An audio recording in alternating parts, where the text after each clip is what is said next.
Ah, Tem não, cara. ah. Tem não. É porque eu soube trabalhar. Botei 220 no ar-condicionado. E a casa é grande, cara.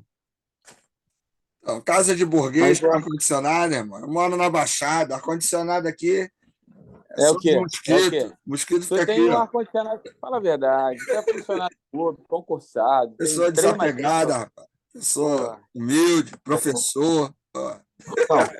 não, vamos, vamos distribuir a renda per capita aí, professor. Vamos Pô, distribuir. quem dera, irmão. Vamos, Quem dera. bora. Chamar o proletário aí para poder botar no bolso. Quem Entendeu? A dera. choradeira começou, Carlos. A choradeira começou aí. Qual é a companhia de água aí, Ricardo? Aqui é a droga da Águas do Rio. Ah, aqui é igual. Aqui é horrível. Antigamente era a SEDAI. Foi para essa Águas do Rio. O que era ruim piorou e ficou mais caro. É, Se acha que não aqui, pode piorar, aqui na região tem muita gente que não pagava água. Se ferrou com essa mudança aí. Tá pagando caro agora. Eu já pô, pagava, né? aqui não tinha problema de não pagar, não, mas o serviço deles é muito ruim, cara. Volta e meia. Piorou Volta e meia. 100%, né? Águas do Rio. Demais. Ah, que o pessoal fala assim, privatiza que melhora.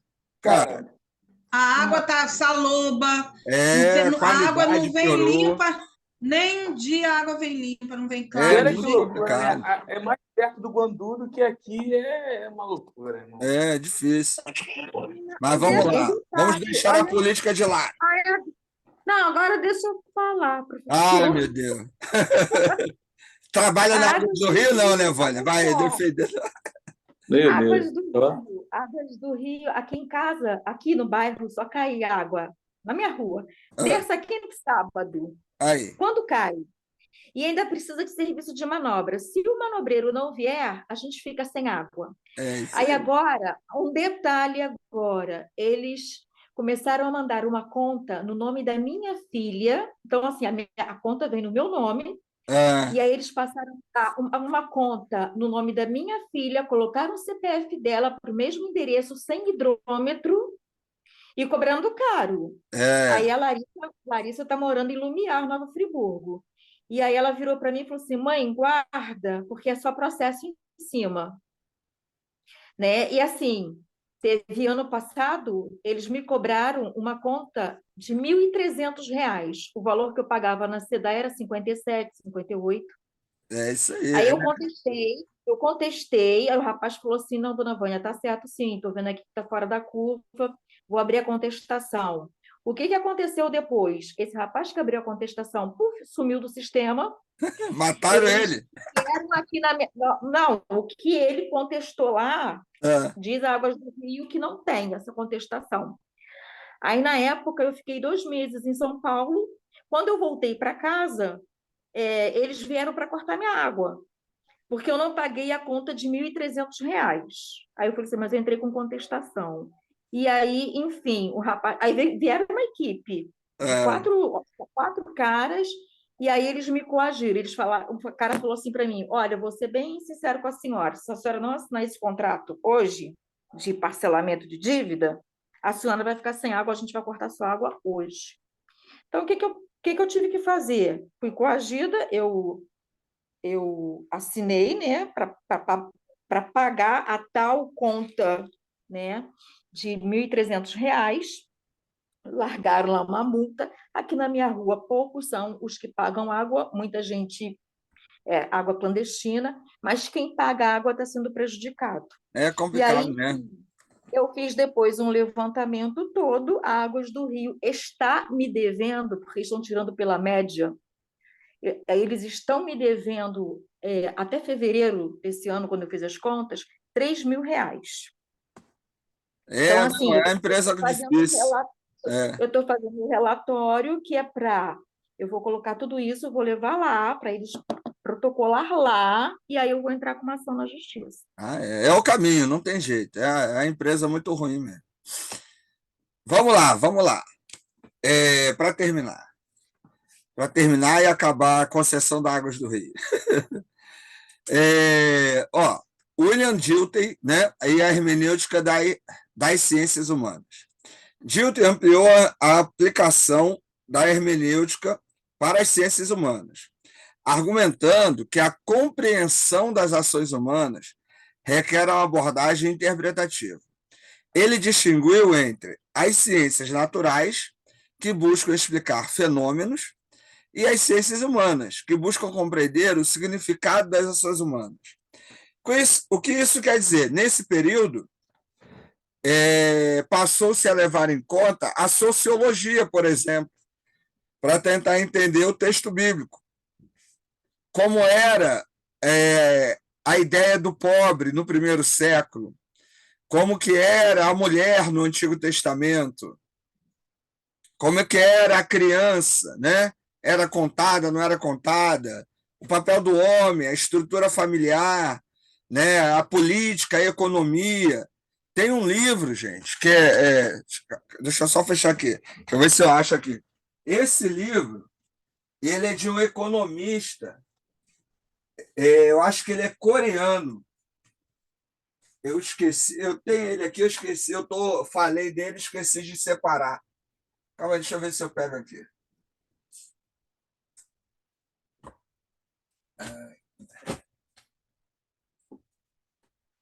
Rapidinho, deixa eu ver aqui.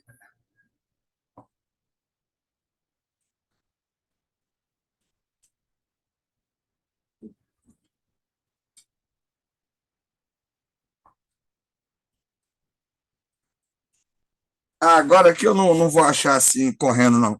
Mas eu vou ver se eu acho ele e coloco a foto lá no grupo para vocês. O que esse cara faz? Ele vai pegar e fazer uma leitura a partir da economia no primeiro século, né, sobre o contexto bíblico. Poxa, e é uma leitura muito interessante, que amplia um pouco a visão, né? A gente vê alguns detalhes no texto, e por que aquilo está no texto, né? Por que determinado comportamento é citado no texto. Então, as ciências sociais elas vão acrescentando maneiras. Aí você vai falar assim, Ricardo, mas isso ajuda em quê? Por exemplo, há 40 anos atrás, a mulher não falava, a mulher não tinha direito, a mulher ela era uma coadjuvante. E muito por quê? Porque a Bíblia, né, segundo a leitura da Bíblia na época, a mulher não podia ser líder, a mulher não podia ser pastora, a mulher não podia ter voz, a mulher tinha que ficar calada. Então, tem igreja que até hoje a mulher fica num canto, o homem fica no outro, denominações em que as mulheres não podem fazer nada, tem que usar roupas diferentes dos homens. Por quê? Porque a leitura, essa leitura literal do texto bíblico, não levava em conta que naquele período em que o texto foi produzido, a mulher era vista como objeto. E aí algumas leituras cristãs acabavam reproduzindo isso, porque não tinham essa leitura a partir das ciências humanas, das ciências sociais. Então, a hermenêutica ela foi melhorando com o acréscimo dessas ciências. É claro que algumas pessoas vão dizer, mas aí o homem está interferindo na palavra de Deus. Cara, entenda o seguinte, quem escreveu a Bíblia foram homens, mulheres, pessoas influenciadas pelo sistema econômico, pessoas influenciadas pela doença, pela pobreza, pelo medo, pela política. E essas pessoas, quando escrevem a partir dessas realidades. Então, as ciências humanas, sociais, elas ajudam a tentar ler essa realidade. Até um livro que eu já falei para vocês, esse aqui tá perto. Jerusalém no tempo de Jesus. Ele vai fazer uma leitura econômico-social do primeiro século, do período do Novo Testamento. Cara, é fundamental entender o papel dos publicanos, o papel dos fariseus, dos saduceus, como que o pobre era visto, como é que a mulher era vista. Para quê? Para não sair falando besteira por aí, né? E dizer que a mulher tem que fazer só o que o homem manda. que não pode divorciar, por exemplo. A leitura do divórcio é um negócio complicadíssimo, que até hoje tem pastor que fala que não pode divorciar, que está na Bíblia. Se eu for traduzir o texto de Marcos 10, que fala sobre divórcio, ele está falando ali de divórcio e repúdio, que eram coisas diferentes. O que era o repúdio? O repúdio é o seguinte: o cara não queria mais ficar com a mulher, então ele mandava ela para a casa dos pais, mas não dava carta de divórcio. Então eles estavam casados, né? Então a mulher repudiada e o homem repudiado estavam casados ainda. Então, se eles casassem com outro, estava adulterando. Então, repúdio é uma coisa. Jesus condena o quê? O repúdio. O divórcio não é condenado.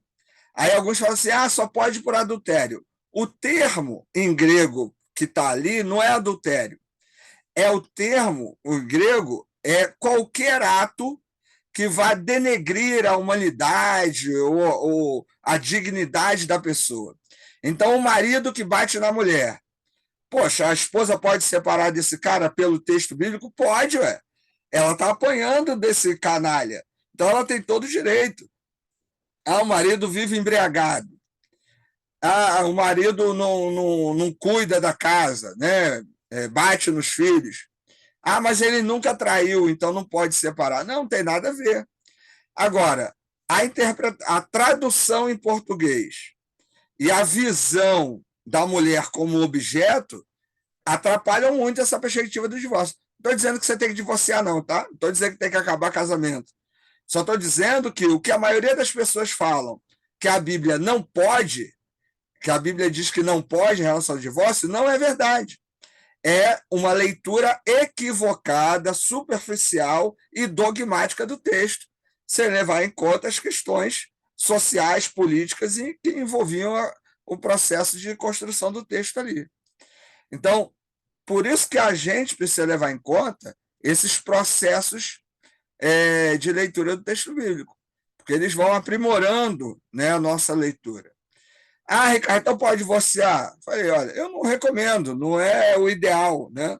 Até só para fechar com um parênteses sobre isso, para não achar que eu estou defendendo o divórcio. A minha igreja que eu pastoreei, uma senhora chegou e falou assim, pastor, eu vou divorciar, meu marido não trabalha, não quer nada, é vagabundo, não toma banho, não sei o quê, sei que lá, sei que lá, sei que lá. Eu virei para ela e falei, irmã, biblicamente falando, nada proíbe a irmã de divorciar. Mas pensa direitinho, guarda uma semana. A irmã está de cabeça quente, né? A irmã gosta dele, apesar de estar reclamando, né, e tal. Então, pensa uma semana. Aí ela voltou uma semana depois. Pastor, não vou mais divorciar. Conversei com meu marido, fizemos as pazes, tá vendo aí, né? Nunca é bom tomar decisão de cabeça quente, tal, não sei o quê. Na outra semana ela voltou. Pastor, eu vou me divorciar. Esse homem não tem jeito. Aí, irmã, tá na hora de tomar vergonha na cara. A irmã precisa decidir o que a irmã quer. Eu não vou validar o que a irmã vai fazer, se vai divorciar ou não. A Bíblia não a proíbe, mas também não está dizendo para divorciar. Agora, a irmã tem que assumir a responsabilidade da sua escolha. Porque eu, nem a igreja, nem a Bíblia vamos fazer isso pela irmã. Então, a irmã tem que decidir o que quer. Aí ela saiu meio bicuda comigo, que o que ela queria? Ela queria que eu validasse qualquer escolha ou dissesse que ela ia fazer. O que a Bíblia não permite, né? A Bíblia não diz que tem que separar o que não tem.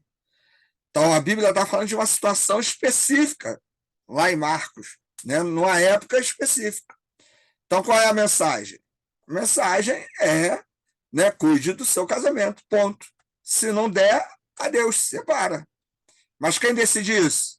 É o casal, né? Não é o pastor, não é a igreja, não é a doutrina. Enfim, acabou que eles continuaram juntos, aí se mudaram, estão até no outro estado aí, continuam infelizes para sempre. Então, a partir disso, a gente pode conversar. Numa outra igreja, uma irmã veio conversar comigo e falou assim, pastor, meu marido, ela não era da minha igreja, ela falou assim, pastor, meu marido me bate, ele bebe, ele força até relação sexual, mas o meu pastor disse que eu não posso separar dele porque ele não adulterou. O que eu faço? Aí eu expliquei para ela o texto, falei, não é isso que o texto está ensinando. pela Bíblia, né? Pelo contexto do texto, a irmã poderia separar, mas essa é uma decisão que a irmã tem que tomar com muita consciência, porque toda decisão gera uma consequência. Então, a irmã conversa com seus filhos, né, avalia bem o que vai fazer. Agora, não se sinta oprimida pela doutrina, que essa doutrina está errada, que não é bíblica. Aí ela saiu mais aliviada por perceber que não estaria cometendo pecado, mas, obviamente, não era uma decisão fácil de se tomar, que se tomar de uma hora para outra. Então, uma boa leitura da Bíblia, ela vai nos ajudar a ajudar pessoas, a libertar pessoas. Libertar do quê, gente? Da ignorância, né? Libertar de comportamentos que podem adoecer e até matar. Né? Então, é importante a gente entender a relevância, né, desses tipos de hermenêutica e como que essa evolução nos favorece. Né? Então, é legal isso. Vamos lá. Hans-Georg Gadamer, né, e a hermenêutica filosófica contemporânea. Gadamer, um dos principais filósofos do século XX, desenvolveu a hermenêutica filosófica em sua obra, Verdade e Método. Gadamer argumentou que a interpretação é um diálogo entre o intérprete e o texto, influenciado pela tradição e pelo contexto histórico. Ele enfatizou a importância do horizonte de compreensão, que é moldado pelas experiências e preconceitos do intérprete. Então, nessa perspectiva aqui, a leitura já vai depender muito do intérprete. Não vai levar tanto em conta, né, a perspectiva do texto, de quem escreveu. É uma inclusão aí que a gente tem muito presente ainda hoje, né, que as pessoas leem cada um a partir de suas próprias experiências. Então, é um tipo de hermenêutica, né, um tipo de maneira de se ler o texto. Métodos hermenêuticos contemporâneos, né? A hermenêutica crítica, que é influenciada por pensadores como Jürgen Habermas, busca combinar a interpretação com a crítica social. Este método enfatiza a necessidade de questionar as estruturas de poder e ideologias subjacentes aos textos e discursos. Hermenêutica fenomenológica, associada aos filósofos como Heidegger e Ricoeur, foca na experiência subjetiva e na interpretação do ser. Este método busca compreender o significado dos fenômenos a partir da perspectiva do indivíduo. Pós-moderna, né? Hermenêutica pós-moderna.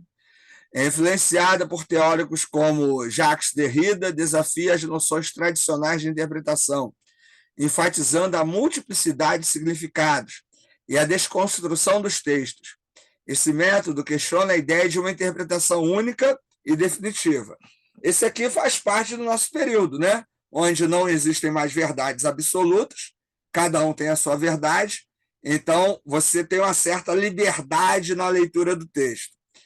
É desafiador, eu acho meio complicado, mas também é muito comum hoje, né? Qual seria o método mais adequado para hoje? Diante da diversidade de métodos hermenêuticos disponíveis, a escolha do método mais adequado para os dias atuais depende do contexto e do objetivo da interpretação. No entanto, a hermenêutica crítica e a hermenêutica fenomenológica parecem ser particularmente relevantes. Por quê? Porque, de alguma forma, tenta-se, né, nesses dois métodos, tentar compreender o que o autor quis dizer, tentar compreender o objetivo de quem escreveu, do texto. Então, isso dá um pouco mais de base para você não apenas interpretar, mas também ensinar sobre o texto. Diferente, por exemplo, desses métodos contemporâneos, onde eu leio, eu entendo, e aí no eu leio, eu entendo, cada um entende o que quer. Você fica sem uma linha definida.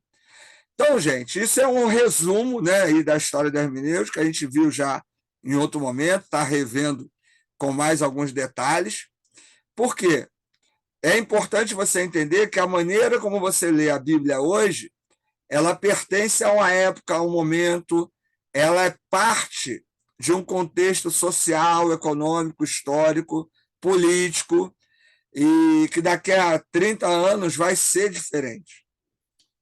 Então, a gente precisa estar ciente disso e ter aí a simplicidade, a humildade de reconhecer que o nosso tempo não é detentor das verdades, né? A gente pode conseguir aprender algo que há 40 anos ninguém conseguia, mas daqui a 50 anos as pessoas vão aprender coisas que nós hoje não conseguimos, porque é um texto antigo, muito antigo, um texto que não está preocupado com fatos, mas com a mensagem, então gera toda essa dinâmica aí de diversidade de interpretação.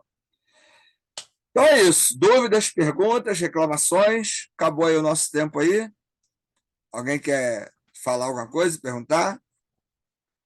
Perguntar. O professor, manda os slides. Vou mandar. Eu sempre mando. Por que você fica perguntando toda aula você vai mandar? Eu sempre mando. Você toda aula vai mandar. Para você não esquecer. É para você não esquecer. Eu não esqueço. Vou mandar. E a atividade. Você vai mandar a atividade. Dá uma palavrinha. Eu vou mandar os slides de atividade. Pode ficar tranquilo. Ele fica nervoso. Sempre fizer uma Você está palavra. vendo, Wanda? Ele manda a gente perguntar as coisas, depois fica nervoso. Mas essa do slide eu concordo com o professor, Francisco. Não é agora. Ele pergunta, vai contar os slides. É coisa de velho, Vânia. Ele tá velho, ele fica aí, essa coisa aí. O Vou mandar Ricardo, ele aqui, está pode- traumatizado. Só você que manda o slide. Então. Ele tá me perseguindo, deixa ele. É, só você que manda, Ricardo. A Olha, aula e o slide. Não fica por ele, não, velho, que ele ganha bem. Ele já tá lá em cima. Tá no nível É lá. sério que estudar 10 matérias no seminário? Vocês que são crentes, Olha, profetiza aí. eu sonho com um dia em que os professores sejam realmente valorizados. Eu também sonho. Mas eu acho que eu vou Realmente, morrer é o e meu até lá não sonho. vai acontecer, não. Ô, Vânia, mas o Ricardo não ganha daí, não. O Ricardo é chefe da milícia de Belfort Roxo. Ai, Hoje não, irmão. Agora eu estou em Magé. É outro grupo. É outro grupo, O Ricardo Outro ganha- grupo, irmão. o É Ricardo outro ganha esquema. é outra parada. É outro esquema. Bem, ninguém tem uma pergunta relevante, então acabou, vamos embora. Fica só te difamando, né, Ricardo? Olha, Vamos dormir. boa noite. Pai do Senhor, pastor. Pai do Senhor. Boa noite a todos. Boa noite, gente. Valeu, gente. Obrigada Até pela mais. ajuda. Fui, mas entrei. Olha aí. Isso aí, valeu.